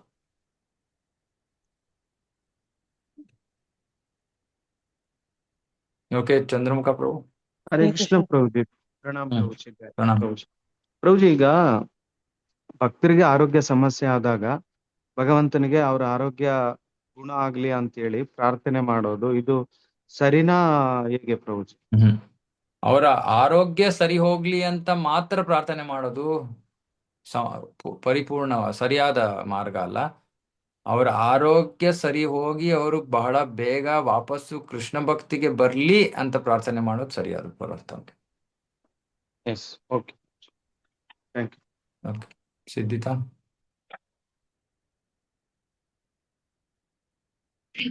ಹರೇ ಕೃಷ್ಣ ಪ್ರಭುಜಿ. ಹರೇ ಕೃಷ್ಣ. ಪ್ರಭುಜಿ, ನೀವ್ ಹೇಳಿದ್ರಿ ನಾವ್ ಯಾವಾಗ ಕರೆಕ್ಟ್ ಇರ್ತೀವಿ ಯಾವಾಗ ನಾನ್ ಕರೆಕ್ಟ್ ಅಂತ ಹೇಳೋದು ಲೈಕ್ ಸರಿ ಅಲ್ಲ ಅಂತ. ಆಮೇಲೆ ನಾವ್ ತಪ್ಪು ಮಾಡಿದಾಗ ಏನ್ ಹೇಳ್ದೆ ನಾನು? ನಾವು ಸರಿ ಇದ್ದಾಗ ನಾನ್ ಸರಿ ಇದ್ದೀನಿ ಅಂತ ನಾವು ಪ್ರೂವ್ ಮಾಡೋದು ಕರೆಕ್ಟ್ ಅಲ್ಲ ಅಂತ ಹೇಳಿದ್ರಿ ಪ್ರಭುಜಿ ನೀವು. ನಾನು ಆತರ ಏನ್ ಡೈರೆಕ್ಟ್ ಆಗಿ ಹೇಳಿಲ್ಲ, ಬಟ್ ಆತರ ಅರ್ಥ ನಿಮ್ಗೆ ಬಂದಿರ್ಬೋದು. ನಾನು ಹೇಳಿದ್ ನಾವು ಸರಿ ಇದ್ರು ಸರಿ, ತಪ್ಪು ಮಾಡಿದ್ರು ಸರಿ, ನಮ್ಗೆ ಏನು ಸನ್ನಿವೇಶ ನಾವು ಎದುರಿಸ್ತಾ ಇದೀವೋ ಅದನ್ನ ನಾವು ಸ್ವೀಕಾರ ಮಾಡ್ಬೇಕು, ಅದು ಭಗವಂತನ ಇಚ್ಛೆ ಅಂತ. ಹಾ ಪ್ರಭುಜಿ. ಪ್ರಭುಜಿ, ಈಗ ಕೆಲವೊಂದ್ ಟೈಮ್ ಒಳಗೆ ನಮ್ಗೆ ನಾವು ಮಿಸ್ಟೇಕ್ ಮಾಡೀವಿ ಅಂತ ನಮ್ಗೆ ಗೊತ್ತಾಗಲ್ಲ ಪ್ರಭುಜಿ. ಅದೊಂದ್ ನಮ್ಗೆ ಅಹಂಕಾರ ಇರ್ತದೆ, ನಾನ್ ಕರೆಕ್ಟ್, ನಾನ್ ಹೆಂಗ್ ತಪ್ಪಾಗಕ್ಕೆ. ಶ್ರವಣ ಮಾಡಿದ್ರೆ, ಪ್ರಭುಪಾದರ ಪುಸ್ತಕಗಳನ್ನ ಓದಿದಾಗ ನಮ್ಗೆ ಗೊತ್ತಾಗುತ್ತೆ ಏನ್ ಸರಿ ಏನ್ ತಪ್ಪು ಅಂತ. ಮತ್ತೆ ಭಕ್ತಿಯಲ್ಲಿ ನಾವು ಮುಂದುವರಿತಾ ಸೆಲ್ಫ್ ಅವೇರ್ನೆಸ್ ಅಂತಾರೆ ಇಂಗ್ಲಿಷ್ ಅಲ್ಲಿ. ಅಂದ್ರೆ ನಮ್ಮ ಬಗ್ಗೆ ನಮಗೆ ಅರಿವು ಹೆಚ್ಚಾಗ್ತಾ ಹೋಗುತ್ತೆ. ಮತ್ತೆ ಶಾಸ್ತ್ರದ ಜ್ಞಾನ ನಮಗೆ ಜೊತೆಗೆ ಬಂದಾಗ ನಮಗೆ ಗೊತ್ತಾಗುತ್ತೆ, ಓ, ಇದು ನಾನು ಮಾಡಿದ್ದು ಶಾಸ್ತ್ರದ ಪ್ರಕಾರವಾಗಿ ತಪ್ಪಿದೆ ಅನ್ನೋ ಸ್ಪಷ್ಟವಾಗಿ ನಮ್ಗೆ ಅರ್ಥ ಆಗಕ್ ಶುರುವಾಗುತ್ತೆ. ಅದಕ್ಕೆ ಸ್ವಲ್ಪ ಸಮಯ ಬೇಕು. ಚೆನ್ನಾಗಿ ನಾವು ಜಪವನ್ನ ಮಾಡ್ಬೇಕು, ಪ್ರಭುಪಾದರ ಪುಸ್ತಕಗಳನ್ನ ಓದ್ಬೇಕು, ಹೃದಯ ಪರಿಶುದ್ಧವಾಗ್ತಾ ಆಗ್ತಾ ಆಗ್ತಾ ನಮಗೆ ಗೊತ್ತಾಗುತ್ತೆ ನಾವು ತಪ್ಪು ಮಾಡ್ತಾ ಇದೀವಿ ಅಂತ. ಪ್ರಭುಜಿ, ಆ ಪ್ರೊಸೆಸ್ ಒಳಗೆ ನಾವು ಕೆಲವೊಂದ್ಸತಿ ಅದಕ್ಕೆ ಯಾರಾದ್ರೂ ಗೈಡೆನ್ಸ್ ಅಲ್ಲಿ ಇರ್ಬೇಕು. ಇರ್ಬೇಕು. ಅದಕ್ಕೆ ಗೈಡೆನ್ಸ್ ಅಲ್ಲಿ ಹಾ ಥ್ಯಾಂಕ್ ಯು ಪ್ರಭುಜಿ. ಹರೇ ಕೃಷ್ಣ ಪ್ರಭುಜಿ. ಹಾ ಪ್ರಭುಜಿ ನನಗೆ ಯಾವಾಗ್ಲೂ ಅನ್ಸುತ್ತೆ ನಾನು ತುಂಬಾ ತಪ್ಪುಗಳನ್ನ ಮಾಡಿದೀನಿ, ಬಟ್ ನನಗ್ ಭಗವಂತ ಶಿಕ್ಷೆ ಕೊಡ್ತಾನೆ ಇಲ್ವಲ್ಲ ಅಂತ. ನಂಗಂತ ಪ್ರತಿ ಸಾರಿ ಹಾಗೆ ಅನಿಸ್ತಿದೆ. ಎಲ್ಲರಿಗೂ ನಾವು ಶಿಕ್ಷೆ ಕೊಡೋದ್ ನೋಡ್ತೀವಿ, ಭಗವಂತ ನನ್ಗೆ ಶಿಕ್ಷೆನೆ ಕೊಡ್ತಿಲ್ವಲ್ಲ ಅಂತ ನನ್ಗೆ ಹಾಗ ಅನ್ಸುತ್ತೆ. ಕೊಡ್ಬೇಕಲ್ವಾ, ನಾನ್ ತುಂಬಾ ಸಫರ್ ಮಾಡ್ಬೇಕಲ್ಲ, ಯಾಕಂದ್ರೆ ನಾನು ಅಷ್ಟೊಂದು ಪಾಪ ಮಾಡಿದೀನಿ. ನಂಗೆ ಈಗ ಒಂದೊಂದ್ ದಿವಸನೂ ಅನ್ಸುತ್ತೆ ನಾನು ಎಷ್ಟು ಜನ ಇನ್ಸಲ್ಟ್ ಮಾಡಿದೀನಿ, ಬೇಕಾದಷ್ಟು ಆ ತರದ್ ನನ್ನ ಸರ್ವಿಸ್ ಅಲ್ಲಿ ಗೊತ್ತಿಲ್ಲ, ಈ ಭಗವಂತನಿಗೆ ಗೊತ್ತು, ನಾವು ಅದಕ್ಕೆ ಉತ್ತರ ಕೊಡಕ್ಕಾಗಲ್ಲ. ಬಟ್ ಭಗವಂತ ಯಾತಕ್ಕೆ ಹೇಗೆ ಕೊಡ್ಬೇಕು ಏನ್ ಮಾಡ್ಬೇಕು ಅದು ಅವನಿಗೆ ಗೊತ್ತು, ನಮ್ಗೆ ಗೊತ್ತಿಲ್ಲ. ಬಟ್ ಬಂದಾಗ ಮನ್ಸಲ್ಲಿ ಇರ್ಬೇಕು. ಬರೋಕ್ಕಿಂತ ಮುಂಚೆನೂ ಇದು ಮನ್ಸಲ್ಲಿದ್ರೆ ಒಳ್ಳೇದೇ. ನಾವು ಆದ್ರೆ ಮುಖ್ಯವಾದದ್ದೇನು, ನಾವು ಪ್ರಾಯಶ್ಚಿತ ಒಂದ್ ಕಡೆ ಪ್ರಾಯಶ್ಚಿತ ಪಟ್ಕೊಳ್ಳೋದು. ಇವಾಗ ಆನೆ ಹೋಗಿ ಸ್ನಾನ ಮಾಡತ್ತೆ, ಬಂದ್ ತಿರ್ಗಾ ಮರಳು ಎರ್ಚ್ಕೊಳತ್ತೆ. ಆ ತರ ಮಾಡಿದ್ರೆ ನಮ್ ಪ್ರಾಯಶ್ಚಿತ್ತಕ್ಕೆ ಏನು ವ್ಯಾಲ್ಯೂ ಇಲ್ಲ.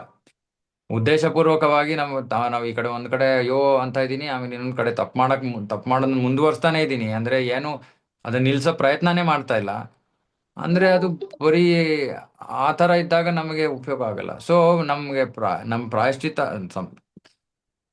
ತೊಂದರೆ ಬಂದು ಪ್ರಾಯಶ್ಚಿತ್ತ ಪಟ್ರೂ ಸರಿ, ತೊಂದರೆ ಬರ್ದೇನೆ ಪ್ರಾಯಶ್ಚಿತ್ತ ಪಟ್ರೆ ಇನ್ನೂ ಶ್ರೇಷ್ಠವಾದದ್ದು. ಅಂದ್ರೆ ಪ್ರಾಯಶ್ಚಿತ್ತದ ಫಲ ಏನಿರ್ಬೇಕು, ತಪ್ಪನ್ನ ಮಾಡೋದು ನಾವು ನಿಲ್ಲಿಸ್ಬೇಕು ಅಥವಾ ಅದು ಕ್ಷೀಣಿಸ್ತಾ ಹೋಗ್ಬೇಕು.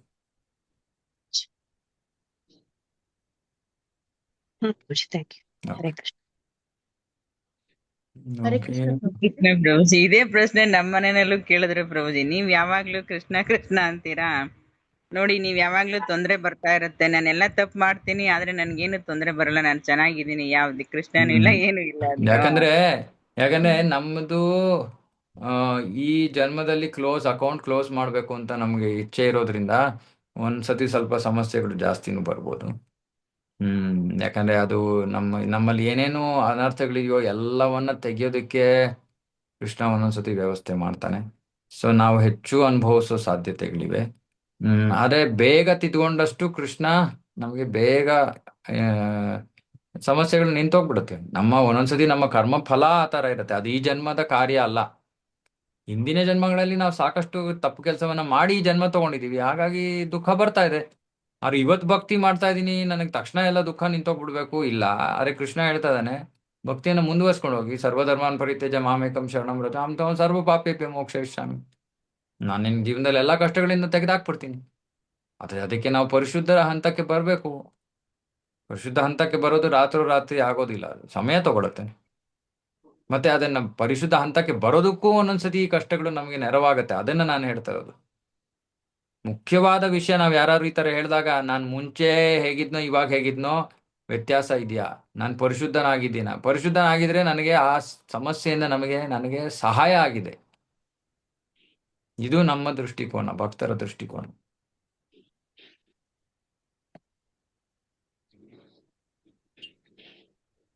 Hare Krishna Prabhu, just to understand this, Prabhu, two Mataji's asked the question, regarding the karma phala. So only when the karma time nalli adu phala with like Dhritarashtra, when he kills 100 mari birds na avan konda aa janmatnalli avange just ಉದಾಹರಣೆ mistake ಅಂತ, but just for understanding. So ಆ time ನಲ್ಲಿ ಆ ಜನ್ಮದಲ್ಲಿ ಅವ್ನಿಗೆ ಏನೋ ಆಗಿಲ್ಲ, but ಆದ್ಮೇಲೆ ವೆನ್ ದಟ್ ಕರ್ಮ ರೈಪ್ಸ್ ಆಗ ಅವನ್ಗೆ ಅದು ಫಲ ಕೊಡಕ್ಕೆ ಸ್ಟಾರ್ಟ್ ಆಗುತ್ತೆ ಅಂತ ಹಂಗೆ ಅರ್ಥ ಮಾಡ್ತಾರೆ. ಕರ್ಮ ಆಲ್ವೇಸ್ ಟೇಕ್ಸ್ ಟೈಮ್. ಕರ್ಮ ಫಲ ಆಗೋದಕ್ಕೆ ಸಮಯ ತಗೊಳುತ್ತೆ. ಫಲ ಆದಾಗ ಅನುಭವಿಸ್ತಾರೆ, ಇವತ್ತಲ್ಲ ಅಂದ್ರೆ ಮುಂದಿನ ಜನ್ಮದಲ್ಲಿ. ಹರೇ ಕೃಷ್ಣ ಪ್ರಭುಜಿ, ಪ್ರಣಾಮಗಳು.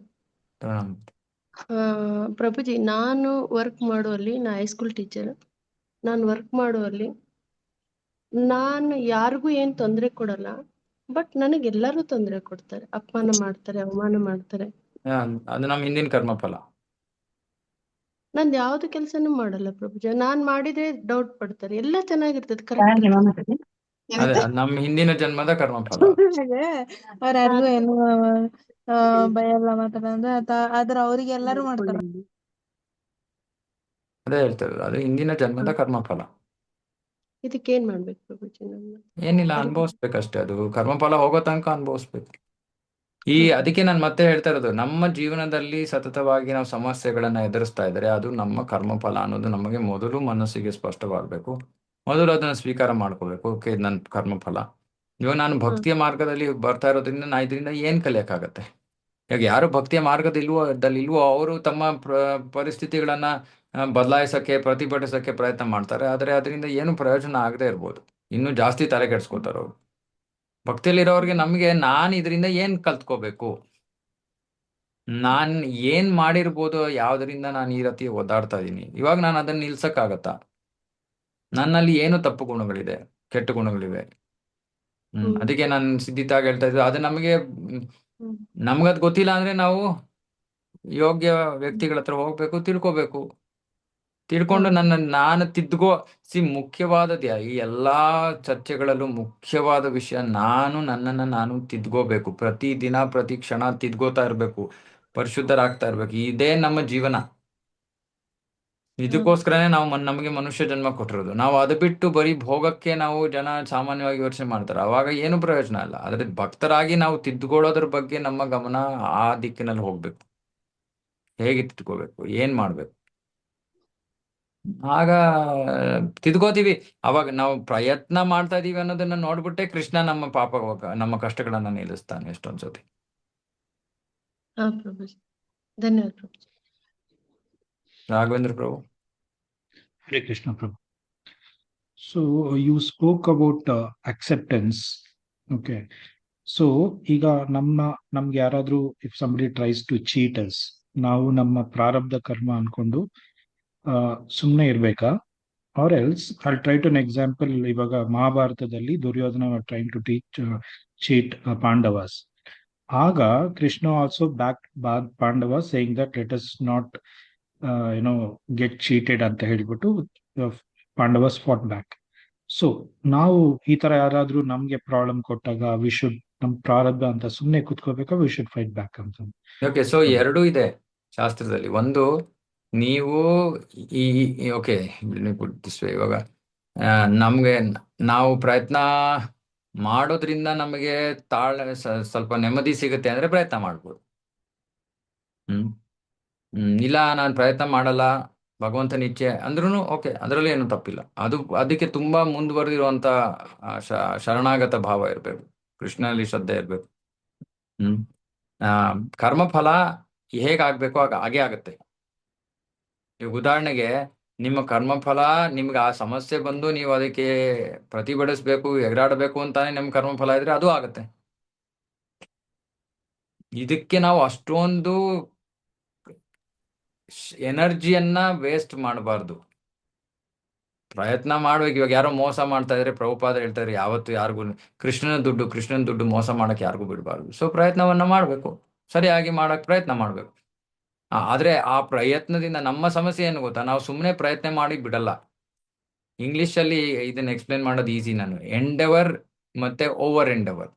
ಪ್ರಯತ್ನ, ಅತಿಯಾದ ಪ್ರಯತ್ನ ಓಕೆ. ಅತಿಯಾದ ಪ್ರಯತ್ನ ಆದಾಗ ಏನಾಗುತ್ತೆ, ಆ ಸಮಸ್ಯೆಯೇ ನಮ್ಮ ಪ್ರಜ್ಞೆ ಆಗ್ಬಿಡುತ್ತೆ.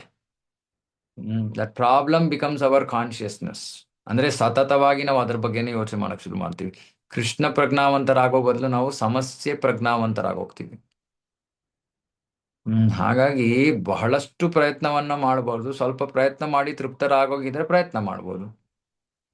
ಇಲ್ಲ ಭಗವಂತ ಇದ್ದಾನೆ, ಅವನೇ ನೋಡ್ಕೋತಾನೆ ಅಂದ್ರು ಏನು ಸಮಸ್ಯೆ ಇಲ್ಲ. ಅಷ್ಟು ಶ್ರದ್ಧೆ ಇರ್ಬೇಕು ನಮ್ಗೆ. ಆರ್ಟಿಫಿಷಿಯಲ್ ಆಗಿ ಮಾಡ್ಬಾರ್ದು ಇದು ಯಾವ್ದನ್ನು. ಓ ಇಲ್ಲ ಹಿಂಗೆ ನಾನು ಕೇಳಿದೆ, ನನ್ನ ಮನಸ್ಸು ಇನ್ನೂ ಅಷ್ಟು ನಾನು ಶರಣಾಗತನಾಗಿಲ್ಲ, ಆದ್ರೂ ನಾನು ಪ್ರಯತ್ನ ಮಾಡ್ತೀನಿ ಅಂದಾಗ ಇನ್ನೂ ಜಾಸ್ತಿ ಗೊಂದಲ ಆಗ್ಬೋದು. So try ಮಾಡ್ಬಿಡ್ಬೋದು. ಟ್ರೈ ಮಾಡಿ ಅದರಿಂದ ನೆಮ್ಮದಿ ಸಿಗುತ್ತೆ ಅಂದ್ರೆ ಓಕೆ. ಎರಡು ನಾವು ಅರ್ಥ ಮಾಡ್ಕೋಬೇಕು. ಕರ್ಮಿಗಳ ಜೀವನದಲ್ಲಿ ಏನಾಗ್ಬೇಕೋ ಹಾಗೆ ಆಗುತ್ತೆ, ಭಕ್ತರ ಜೀವನದಲ್ಲಿ ಕೃಷ್ಣನ ಏನಿಚ್ಛೆನೋ ಅದು ಹಾಗೆ ಆಗುತ್ತೆ. ಸೊ ಎರಡಕ್ಕೂ ತಲೆಗೆಡ್ಸ್ಕೊಳ್ಳೋ ಅವಶ್ಯಕತೆ ಇಲ್ಲ.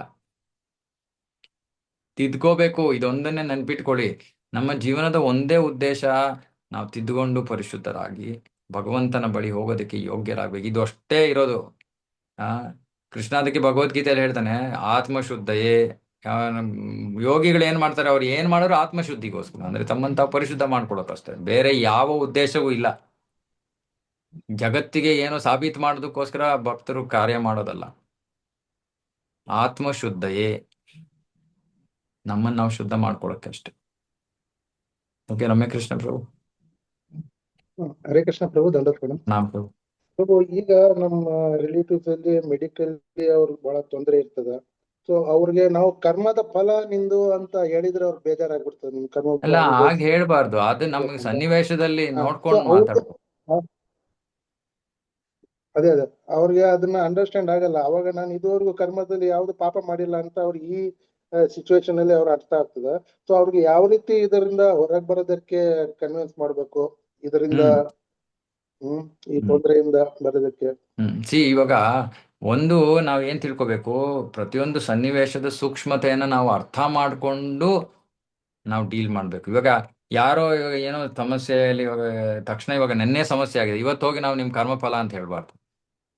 ನೆನ್ನೆ ಸಮಸ್ಯೆ ಆಗಿದೆಯಾ, ಓಕೆ ಏನ್ ಮಾಡ್ಬೋದು, ಓಕೆ ಎಲ್ಲಿಗೆ ಹೋಗ್ಬೇಕು, ಡಾಕ್ಟರ್ ಹತ್ರ ಹೋಗ್ಬೇಕಾ, ಇನ್ನೆಲ್ಲೋ ಹೋಗ್ಬೇಕಾ, ಇನ್ನೇನೋ ಮಾಡ್ಬೇಕಾ, ಪ್ರಯತ್ನ ಮಾಡ್ಬೇಕು. ಅವ್ರು ಏನ್ ಪ್ರಯತ್ನ ಮಾಡ್ತಾ ಇದ್ದಾರೆ ಅದ್ರಲ್ಲಿ ನಾವು ಜೊತೆಗೆ ಸೇರ್ಕೋಬಹುದು.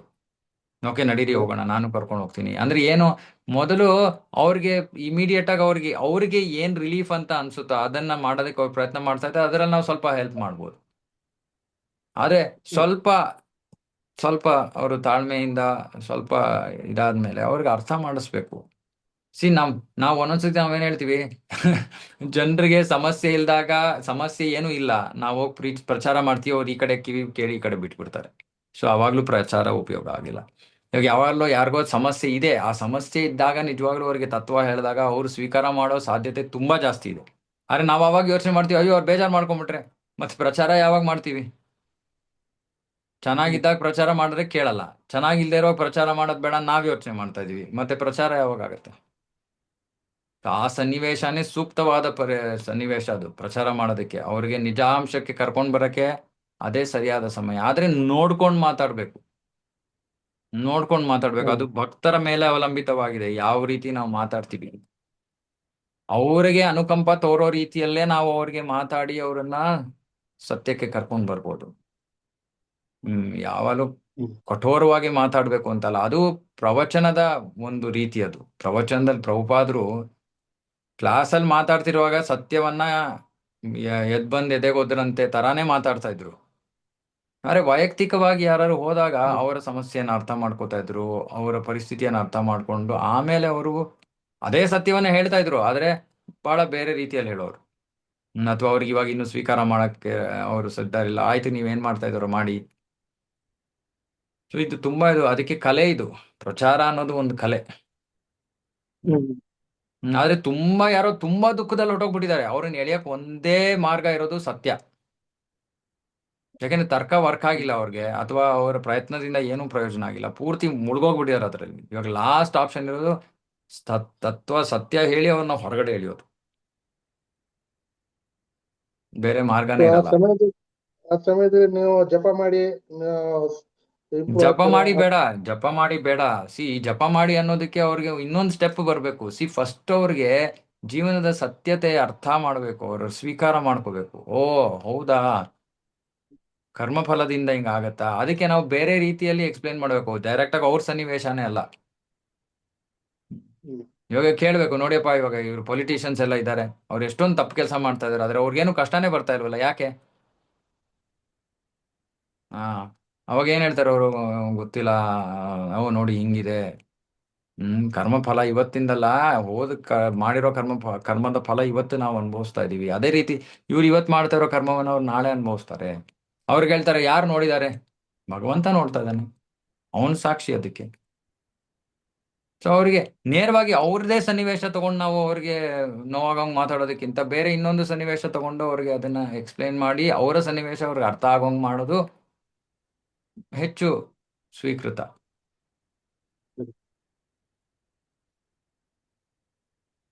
Okay okay Siddhita, Hare Krishna. ಪ್ರಭುಜಿ, ಈಗ ಇದೆಲ್ಲ ಸ್ವಲ್ಪ ಮೆಟೀರಿಯಲ್ ಲೈಫ್ ಹಂಗ ಆಯ್ತು ಪ್ರಭುಜಿ. ಈಗ ಸ್ಪಿರಿಚುವಲ್ ಲೈಫ್ ಅಲ್ಲಿ ನನಗೆ ಹೆಂಗ್ ಅನ್ಸುತ್ತೆ ಅಂದ್ರೆ, ಎಲ್ಲರೂ ಟೆಂಪಲ್ ಗೆ ಹೋಗ್ತಿರ್ತಾರೆ, ಲೈಕ್ ಅವ್ರ ಟೆಂಪಲ್ ಮನೆ ಹತ್ರ ಇರುತ್ತೆ. ಅವ್ರು ನೋಡಿ ನನಗ್ ಅನ್ಸುತ್ತೆ, ನನಗೂ ಟೆಂಪಲ್ ಹತ್ರನೇ ಮನೆ ಬೇಕು, ನಾನು ಟೆಂಪಲ್ ಗೆ ಹೋಗ್ಬೇಕು, ಕೀರ್ತನ ಅಟೆಂಡ್ ಆಗ್ಬೇಕು, ಅಲ್ಲಿ ಸೇವೆ ಮಾಡ್ಬೇಕಂತ. ಅದು ನಮಗ್ ಸಿಕ್ಕಿಲ್ಲ ಅಂತಂದ್ರೆ ಅದು ಕರ್ಮ ಫಲ ಅಂತ ಅನ್ಕೋಬೇಕಾ ಪ್ರಭುಜಿ, ಇಲ್ಲಾಂದ್ರೆ ಕೃಪೆ ಕಡಿಮೆ ಇದೆ ಅಂತ ಗುಡ್ ಕ್ವೆಶ್ಚನ್.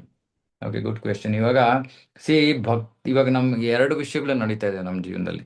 ಒಂದು, ನಮ್ಮ ಕರ್ಮಫಲ ನಡೀತಾ ಇದೆ. ಓಕೆ, ಈ ಕರ್ಮಫಲ ಯಾವ ಥರ ನಮ್ಮ ಮೇಲೆ ಪ್ರಭಾವ ಬೀರುತ್ತೆ. ಉದಾಹರಣೆಗೆ, ನಾವು ಯಾವ ಊರಲ್ಲಿ ಇರ್ತೀವಿ, ಯಾವ ಮನೇಲಿ ಇರ್ತೀವಿ, ಎಂಥ ತಂದೆ ತಾಯಿ, ಏನು ಓದ್ತಾ ಇದ್ದೀವಿ, ಇದೆಲ್ಲ ನಮ್ಮ ಕರ್ಮಫಲ. ಇವಾಗ ಸಾಮಾನ್ಯವಾಗಿ ಭಕ್ತಿ ಮಾಡಬೇಕು ಅಂದಾಗ ಈ ಕರ್ಮಫಲಗಳು ಅಡ್ಡಿ ಬರುತ್ತವೆ. ಅವಾಗ ನಾವೇನ್ ಮಾಡ್ತೀವಿ? ಆಸೆ ಪಡ್ತೀವಿ. ಆಸೆ ಪಡಬೇಕು ಭಕ್ತರು. ನನಗೆ ಈ ತರ ಒಂದು ಅನುಕೂಲ ಮಾಡಿಕೊಡು ಕೃಷ್ಣ. ಆದ್ರೆ ಅದು ಡೈರೆಕ್ಟ್ ಆಗಿ ಕರ್ಮಫಲಕ್ಕೆ ಕನೆಕ್ಟ್ ಆಗಿರೋದು ಅದು. ಹಾಗಾಗಿ ಅದಕ್ಕೆ ಸ್ವಲ್ಪ ಕೃಷ್ಣ ಒಂದೊಂದ್ಸತಿ ಅವನು ನೋಡ್ತಾನೆ, ಯಾವಾಗ ಇದಕ್ಕೆ ಅನುಕೂಲ ಮಾಡ್ಕೊಡ್ಬೇಕು ಅವಾಗ ಅನುಕೂಲ ಮಾಡ್ಕೊಡ್ತಾನೆ. ಯಾಕಂದ್ರೆ ಅದು ಕನೆಕ್ಟ್ ಆಗಿರೋದೇ ಭಕ್ತಿ. ಅದಕ್ಕೆ ನಾವು ನರಸಿಂಹದೇವರನ್ನ ಪೂಜೆ ಮಾಡುವಾಗ ಭಕ್ತಿ ವಿಘ್ನ ವಿನಾಶಕ ನರಸಿಂಹದೇವ ಅಂತೀವಿ. ಭಕ್ತಿ ವಿಘ್ನ ವಿನಾಶಕ ಅಂದ್ರೆ, ಭಕ್ತಿಗೆ ವಿಘ್ನ ಯಾವುದು? ನಮ್ಮ ಭೌತಿಕ ಜೀವನ, ನಮ್ಮ ಕರ್ಮಫಲ, ಇದು ಭಕ್ತಿಗೆ ವಿಘ್ನ. ನಮ್ಮ ಮನಸ್ಸು, ಇದು ಭಕ್ತಿಗೆ ವಿಘ್ನ.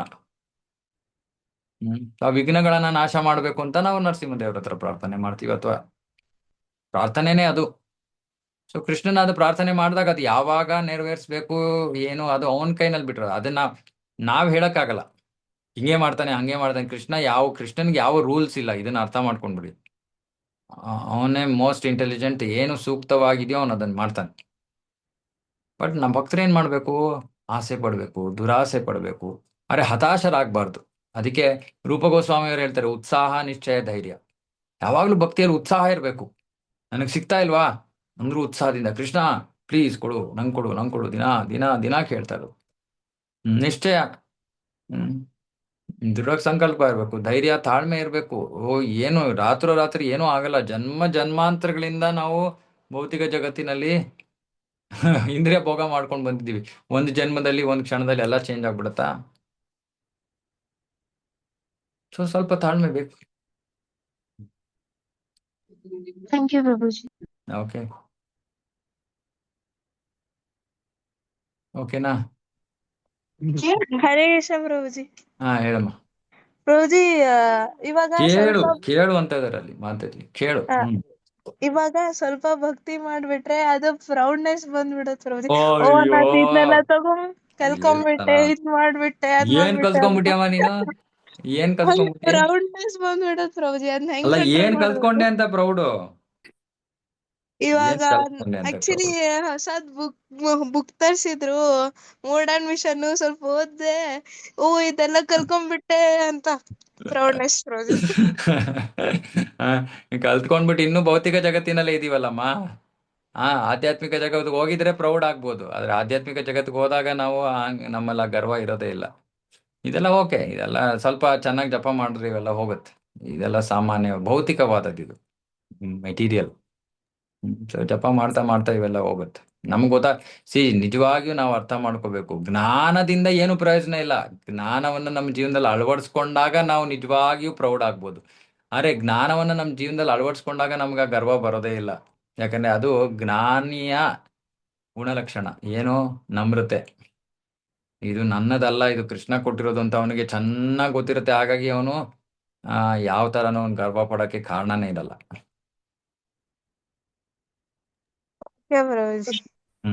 ಪ್ರಭುಜಿ, ನಾವು ಕೃಷ್ಣ ಭಕ್ತಿಗೆ ಬಂದಿದ್ದೀವಿ ಅಂತ ಹೇಳಿ ನನ್ಗೆ ಖುಷಿ ಆಗುತ್ತೆ ಅಥವಾ ಪ್ರೌಡ್ ಆಗುತ್ತೆ? ಇದು ಒಳ್ಳೇದಾ? ಆಚಾರ್ಯರು ಹೇಳ್ತಾರೆ, ಕೃಷ್ಣನ ಸೇವಕ ಅಂತ ನಮ್ಗೆ ಅಹಂಕಾರ ಇರಬೇಕು ಅಂತ. ಆದ್ರೆ ಅಹಂಕಾರ ಹೊರಗಡೆ ಅಲ್ಲ, ಅದು ಒಳಗಡೆ ಅಹಂಕಾರ ಅದು. ಅಹಂಕಾರ ಅಂದ್ರೆ ನಾವ್ ಹೇಳ್ಕೋಬಹುದು, ನಾನು ಇನ್ಯಾರ ಹತ್ರನೂ ಹೋಗಲ್ಲ, ನಾನು ಬರೀ ಕೃಷ್ಣನ ಹತ್ರ ಹೋಗ್ತೀನಿ ಅಂತ. ಅದೇ ಆ ಅಹಂಕಾರ ಒಳ್ಳೇದು, ಅದರಲ್ಲೇನು ತಪ್ಪಿಲ್ಲ. ಆದ್ರೆ ಅದರಿಂದ ನಾವು ಬೇರೆಯವ್ರಿಗೆ ಕೆಳಗಡೆ ಇಳಿಸೋದು ಅಥವಾ ಇನ್ನೇನೋ ಮಾಡೋದು ಮಾಡಬಾರ್ದು.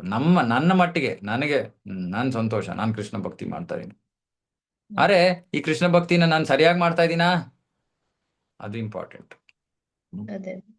ಅಧಿಕೃತ, ಯಾವಾಗ್ಲೂ ನಾನು ಅದನ್ನೇ ಮತ್ತೆ ಮತ್ತೆ ಹೇಳ್ತಾ ಇರ್ತೀನಿ, ಅಧಿಕೃತ ಮಾರ್ಗ ಇದು ವೆರಿ ವೆರಿ ಇಂಪಾರ್ಟೆಂಟ್. ಭಕ್ತರು ಯೋಚನೆ ಮಾಡ್ತಾರೆ ಒಂದ್ಸತಿ, ನಾನು ಭಕ್ತಿ ಮಾಡ್ತಾ ಇದ್ದೀನಿ, ಎಲ್ಲ ಸರಿಯಾಗಿದೆ. ಇಲ್ಲ, ನಾನ್ ಮಾಡ್ತಾ ಇರೋದು ಸರಿ ಇದೆಯಲ್ವ ಅಂತ ನಾನ್ ಹೇಳಕ್ಕಾಗಲ್ಲ. ಅದಕ್ಕೆ ಪ್ರಭುಪಾದರು ಹೇಳ್ಬೇಕು, ಪ್ರಭುಪಾದರ ಪುಸ್ತಕಗಳೇ ಹೇಳ್ಬೇಕು, ಗುರುಗಳೇ ಹೇಳ್ಬೇಕು. ಆವಾಗ ಮಾತ್ರ ಅದು ನಾವು ಸ್ವೀಕಾರ ಮಾಡ್ಬೋದು. ಓಕೆ ಧನ್ಯವಾದ ಪ್ರಭು. Okay. Krishna Prabhu. Hare Krishna Prabhu.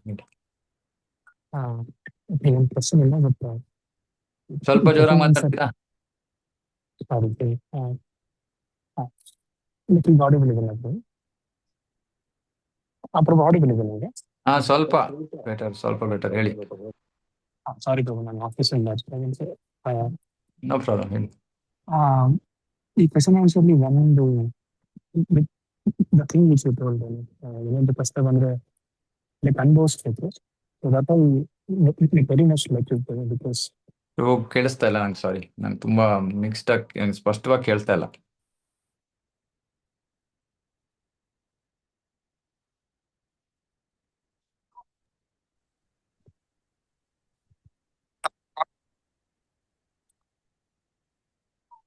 Hare Krishna.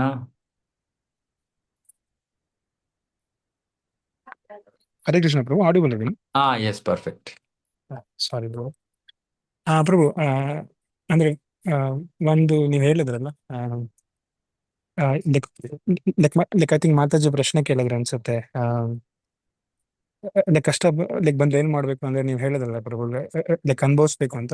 So this is something new which I, because in devotee community we always hear a like different answer, but this is so satisfying, because I also went through a lot of health issues, because I do little bhakti and expect Krishna should resolve everything.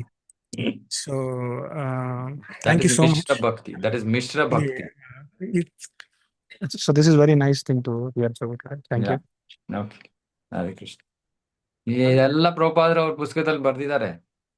ಅದನ್ನ ಓದಿ ಜೀರ್ಣಿಸ್ಕೊಳಕ್ಕೆ ನಮ್ಗೆ ಸಮಸ್ಯೆಗಳಿಲ್ದೇ ಇದ್ರೆ ನಮ್ಗೆ ಜೀರ್ಣ ಆಗಲ್ಲ. ಇದೊಂದು ಹೇಳ್ತೀನಿ, ಇವತ್ತು ಎಷ್ಟೊಂದು ಭಕ್ತರು ಕೇಳ್ಬೋದು, ಪ್ರಭು ನೀವು ಇದೆಲ್ಲ ನಿಮ್ಗೆ ಹೆಂಗ್ ಗೊತ್ತಾಗುತ್ತೆ, ನಾವು ಓದಾಗ ನಮಗ್ ಗೊತ್ತಾಗಲ್ಲ ಅಂತ. ನಾನು ಹೇಳ್ತೀನಿ, 15 ವರ್ಷ ಕಷ್ಟಪಡಿಯಪ್ಪ, ನಿಮ್ಗೂ ಗೊತ್ತಾಗತ್ತೆ ಎಲ್ಲ ಅಂತ. ಸೊ ನಾನು ಹೇಳ್ತಾ ಇರೋದು ರಿಯಲೈಸೇಷನ್ಸ್, ಬಿಕಾಸ್ ನಾನು ಇದ್ರ ಮೂಲಕ ಹೋಗಿದ್ದೀನಿ. ಹಾಗಾಗಿ ಕಷ್ಟ ಅನ್ನೋದು ನಮಗೆ ಪ್ರಗತಿಗೆ ನಾಂದಿ, ಪ್ರಗತಿಗೆ ಪ್ರೇರಣೆ. ಸೊ ಕಷ್ಟ ಬಂದ್ರೆ ಓಡಬೇಡಿ. ಕಷ್ಟ ಬಂದಾಗ ಕೃಷ್ಣ ನಮಗೆ ಸಹಾಯ ಆಗೋ ರೀತಿಯಲ್ಲಿ ಆ ಕಷ್ಟವನ್ನ ನಮಗೆ ಕೊಡ್ತಾನೆ. ಓಕೆ. ಪ್ರಾಯಶ್ಚಿತ್ತ, ಅದನ್ನು ಮರಿಬೇಡಿ. ಪ್ರಾಯಶ್ಚಿತ್ತ ಪಡ್ಬೇಕು. ಪ್ರತಿಯೊಂದು ಸಣ್ಣ ತಪ್ಪಾದ್ರೂ ನಮ್ಮಿಂದ ನಮ್ಗೆ ಅಯ್ಯೋ ನಾನು ತಪ್ಪು ಮಾಡದ್ನಲ್ಲ ಅಂತ ನಮ್ಗೆ ಕೊರಿತಾ ಇರ್ಬೇಕು. ಆಗ್ಲೇ ನಾವು ಪ್ರಗತಿ ಸಾಧಿಸೋದು.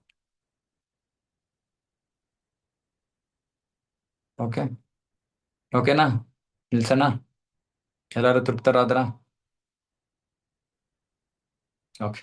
ಶ್ರೀಮದ್ ಭಾಗವತಂ ಕಿ ಜಯ, ಜಗದ್ಗುರು ಶ್ರೀಲ ಪ್ರಭುಪಾದ ಕಿ ಜಯ, ಸಮವೇತ ಗೌಡ ಭಕ್ತವೃಂದ ಕಿ ಜಯ. ವಾಂಛಾ ಕಲ್ಪತರುಭ್ಯಶ್ಚ ಕೃಪಾ ಸಿಂಧುಭ್ಯೇವ ಚ ಪತಿತಾನಾಂ ಪಾವನೇಭ್ಯೋ ವೈಷ್ಣವೇಭ್ಯೋ ನಮೋ ನಮಃ. ಹರೇ ಕೃಷ್ಣ. ಹರೇ ಕೃಷ್ಣ ಪ್ರಭುಜಿ, ಥ್ಯಾಂಕ್ ಯು. ಪ್ರಣಾಮ್ ಪ್ರಭು. ಹರೇ ಕೃಷ್ಣ ಪ್ರಭುಜಿ. ಥ್ಯಾಂಕ್ ಯು ಪ್ರಭುಜಿ. ಹರೇ ಕೃಷ್ಣ ಪ್ರಭುಜಿ.